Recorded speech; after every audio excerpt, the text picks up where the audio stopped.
Hello friend, it's BorasLegend here, and today we're back with a new Weekend League recap, and we have some new tactics that I want to show you. Also changed my team a little bit, a small renovation with Karim the Dream back. My favorite player back in the days, FIFA 13-14, but he was really not so good.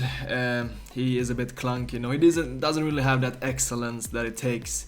Something special, maybe super good jumping, very strong, very fast. He's just good at everything, but for certain type of gameplay, like incredibly slow and a lot of delay, he is not the best player. So I had to change him out after a while, after it went bad. So I had to take in Cristiano Ronaldo. And yes, I'm gonna show you my 4-4-2 tactic soon, but first my main tactic is still a 4-2-3-1.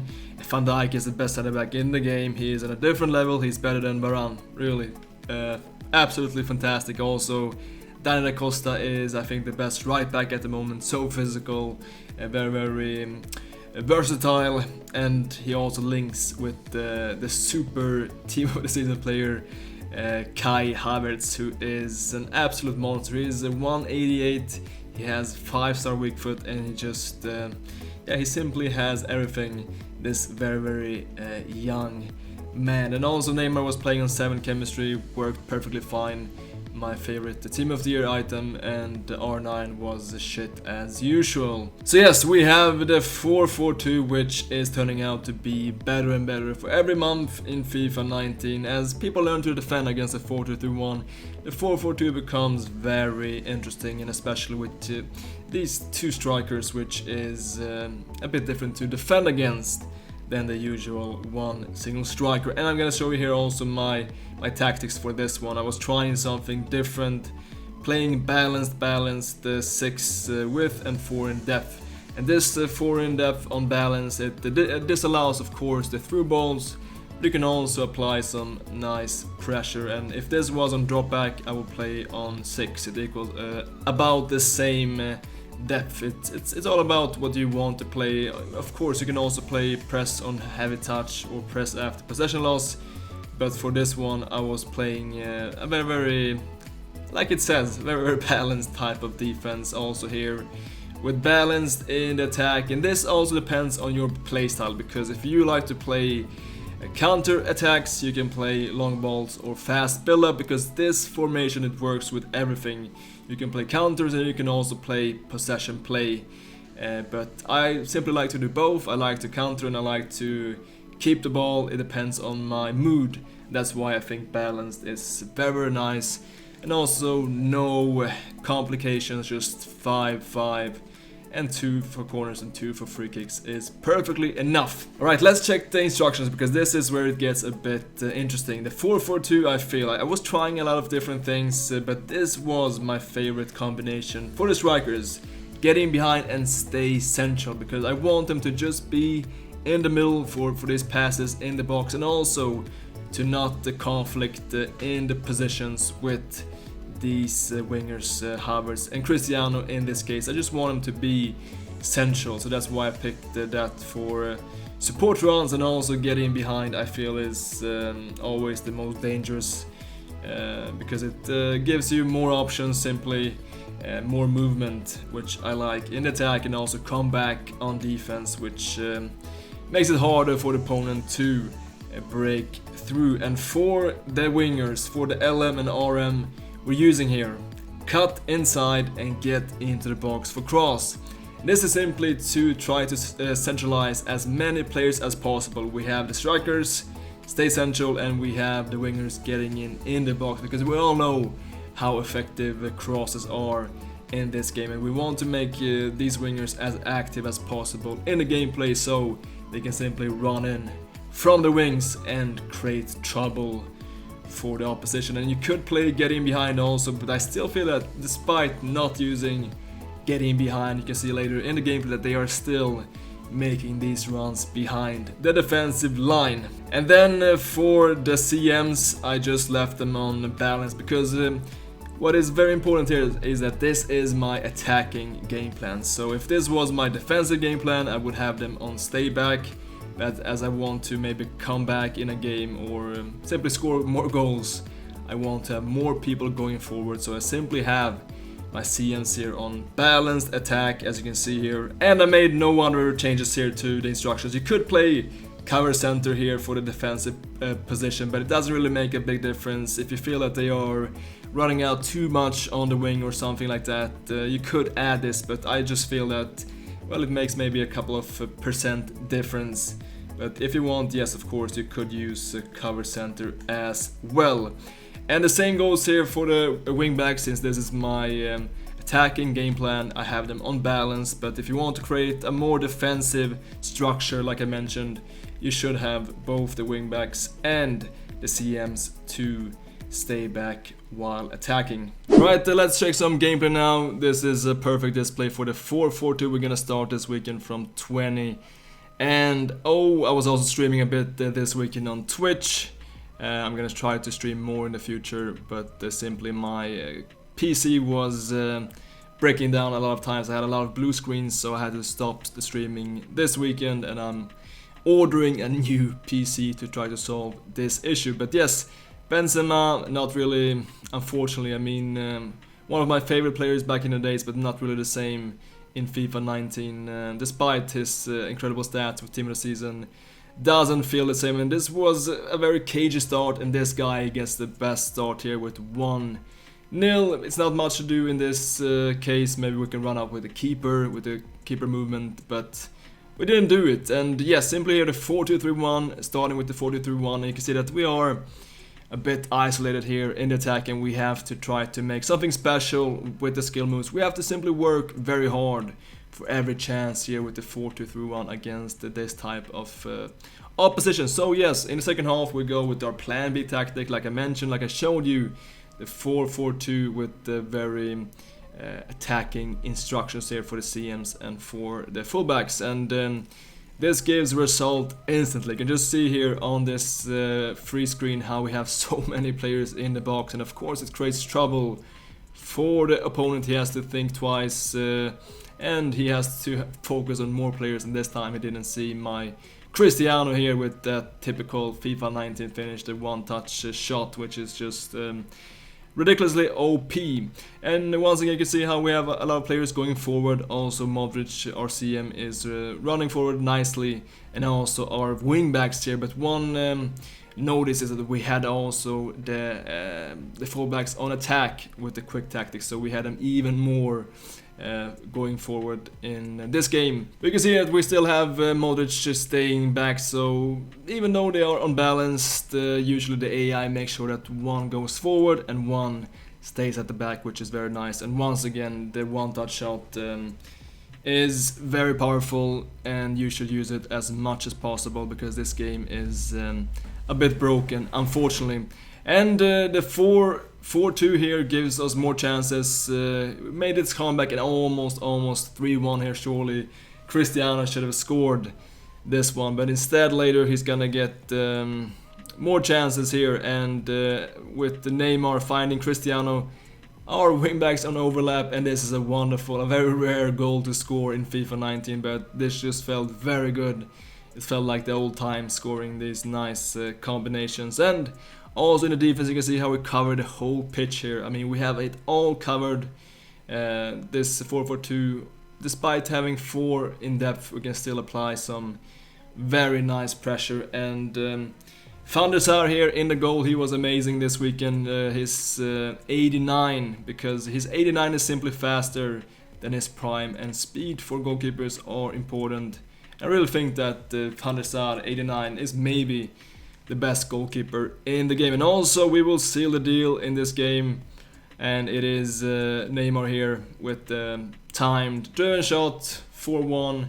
And later we will score the last goal in this game, and Da Costa was really good, makes a nice interception, finds Sancho, and Neymar here is just very good, also with that driven finesse shot for 5-1. We're also going to take a look here at the next game. This was a tough game, and this guy also had that Da Costa right back. Like I mentioned, I think he's the best right back in the game at the moment. It might change tomorrow with the new Syria and I think Eredivisie team of the season. But Da Costa is just amazing. Even here, I think, well, that was not his fault, but Van der Sar makes a howler here, and this was, I think, his only howler the whole weekend, but it was a very expensive one. But it will be 1-1 in bullshit goals after we score this one, so it's all reset. Alright, it's fair now, but here I was just so stupid. Never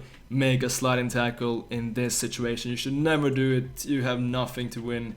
And I was just so lucky that I didn't get a red card here. Mehmet Yildiz, he just stares at my R9 and says, well, you can simply not do that anymore, my friend. And 4-2 is back in the second half. We have a very attacking style here also with, you can't see it now, but I have the quick tactics also with attacking fullbacks added. You can just see how attacking my fullbacks are in this game. It's, of course, it gives you more chances in the attack, but it will also be a risk in the defense, which you might, which you will see later in this game, how I will simply get punished with this very attacking tactics. But first we have Sancho here. His Ederson makes a stupid save, but here I should have, I think, shot with Modric with the first time finish.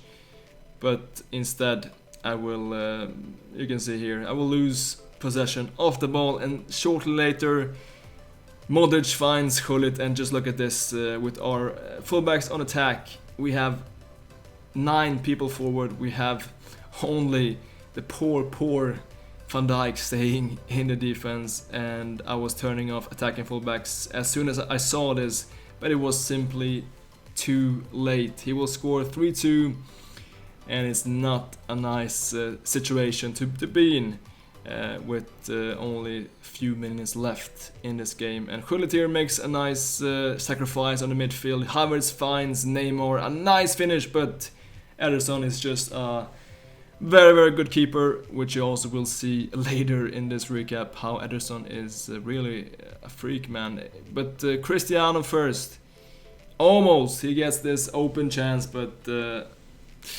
very close, but it was simply not enough in this game. He will get one last chance, but this time I think referee made the wrong call. I mean, this was like in that game, Nations League with Switzerland and Portugal. This was not a pen, man.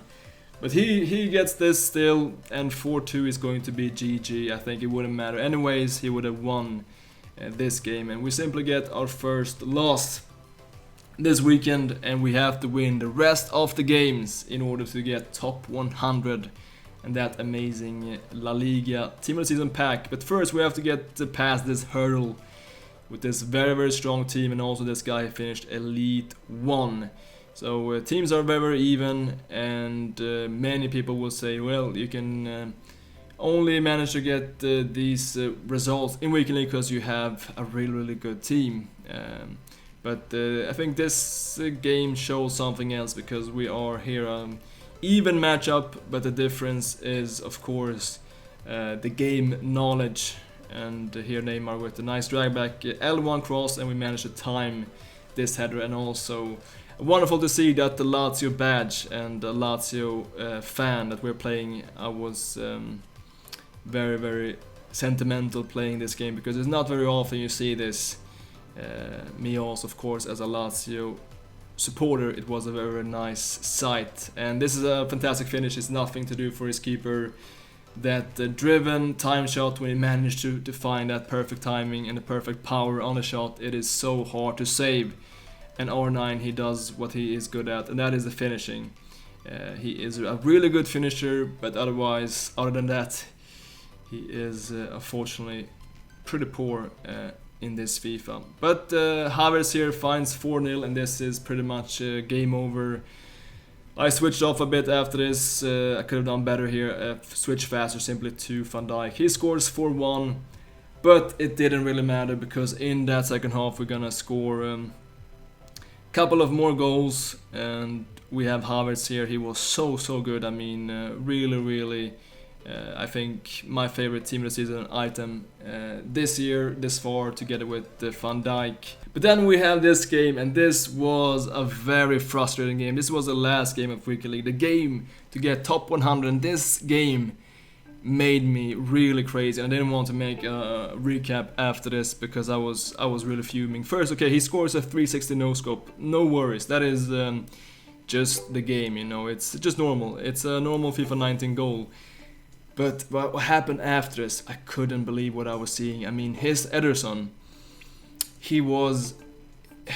I've never seen a keeper make that many saves, and he was just phenomenal. And when he didn't save it, I missed these clear chances, and well, I was clueless what to do. And here I could have done it better, but no matter what I did, Ederson was there. His team of the season seems to be one of the best keepers in the game. After what I saw in this game, it didn't matter what I was doing. He was Spider-Man, he was Superman, all combined in one single body. And I was trying my best here also with Sancho as a super sub. Sancho was really good for me as a super sub. And of course, you could argue that I didn't really have, my finishing wasn't on point this game, but some of these shots were pretty decent. But Ederson, he was just everywhere, and I was freaking out. I was just thinking I will miss top 100 because of this. And also Sancho here, I don't know what was happening. I think that was a call for a free kick. And yes, time is running out, and we get some more chances. This is a poor shot. I was getting very desperate, but it was just a brick wall. And Neymar here, he has to start the La Croqueta train, and a yellow time finish. All it took was a yellow time finish. If someone just told me before this game, Boras, just make a yellow time finish and you will score against this superhuman being, and I would save a lot of hair. And after this, in the extra time, we will score goals with ease here, 2-1. Even though we get denied by the crossbar, this guy was also, well, he also had some chances, but Van der Sar was really good, and I was looking for that final goal to seal the deal, but Ederson was once again really good. It had to be, of course, my favorite player from back in the day, Benzema, with one very nice magical run. He gets past a lot of defenders, gets a bit lucky here with the rebound, but he scores 3-1. And I really thought, okay, now I can finally take it easy and relax. But this game was not over. He will score from this corner with Bobby Firmino. Just look at that jump. That was really powerful, and the game is not over yet. We have to defend this last attack, but luckily he isn't precise with that pass, and we can finally relax after this. Van der Sar shoots the ball away, and that is the final whistle in this game. And somehow I still managed to clinch this victory and to get that top 100 placement. And you can see here the stats in this game. I mean, I think I never had that many shots from close range because I was not taking shots from distance. I was shooting, I think every shot was like from the box. But yes, Ederson was just crazy, man. He was just crazy, and yeah, luckily we can get that top 100 placement. It's not like we need the coins, but it's still very nice content, and I still enjoy to open these team of the season ultimate packs, which you will see tomorrow on the channel, so don't miss that. I hope you enjoyed this recap, which was a bit different. If you did so, make sure to drop a like and make sure to give that the 442 a try. Thank you so much for watching, and as always, you know, until next time.